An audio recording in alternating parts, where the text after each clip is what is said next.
सच्चिदानंद रूपाय विश्वोत्पत्त्यादिहेतवे तापत्रय विनाशाय श्री कृष्णाय वयम नुमः। चातुर्मास नो प्रारंभ थवा जई रह्यो छे। तारीख 6/7/2025 અને રવિવારના દિવસે। ચાતુર્માસ એટલે અષાઢ સુદ એકાદશી થી લઈ અને કારતક સુદ એકાદશી આ 4 મહિનાને ચાતુર્માસ કહેવાય। તો આ ચાતુર્માસની ઉપાસના કરવી હોય, આ ચાતુર્માસનું વ્રત જેમણે રહેવું હોય એમણે કયા દેવની ઉપાસના કરવી પડે, કયા નિયમોનું પાલન કરવું પડે? તો ચાતુર્માસ દરમિયાન બ્રહ્મ મુહૂર્તમાં ઉભા થઈ સ્નાન કરી ભગવાન વિષ્ણુનું ષોડોપચાર પૂજન કરવું, વિષ્ણુ સહસ્ત્ર સ્તોત્રનો પાઠ કરવો।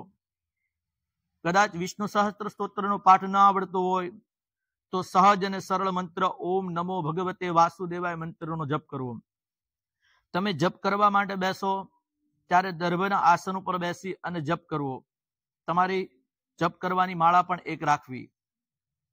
બીજું કે આ વ્રત દરમિયાન પંચકેશવપન એટલે વાળ કપાવવા નહીં, નખ કાપવા નહીં, અસત્યનું આચરણ કરવું નહીં, સાથે સાથે બ્રહ્મચાર્યનું પાલન કરવું, એક સમય ભોજન લેવું, સંધ્યાકાળ દરમિયાન પણ ભગવાન વિષ્ણુની પૂજા કરવી, ઓમ નમો ભગવતે વાસુદેવાય નમઃ મંત્રનો જપ કરવો।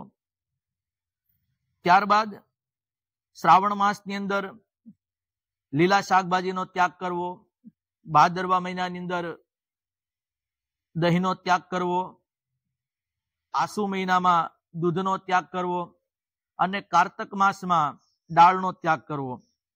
બ્રહ્મચાર્યનું પાલન કરવું, એક ટાઈમ ભોજન લેવું, ભગવાન વિષ્ણુની આરાધના કરવી। આવી રીતના અષાઢ સુદ એકાદશી થી લઈ અને કારતક સુદ એકાદશી આ 4 મહિના જે કોઈ પણ ભક્ત ભગવાન વિષ્ણુની ઉપાસના કરશે તો ભગવાન વિષ્ણુ એના ઉપર પ્રસન્ન થશે અને જેના ઉપર ભગવાન નારાયણ પ્રસન્ન થાય એમની કોઈ પણ કામના બાકી રહેતી નથી। માટે આ ચાતુર્માસનું વ્રત કરવું।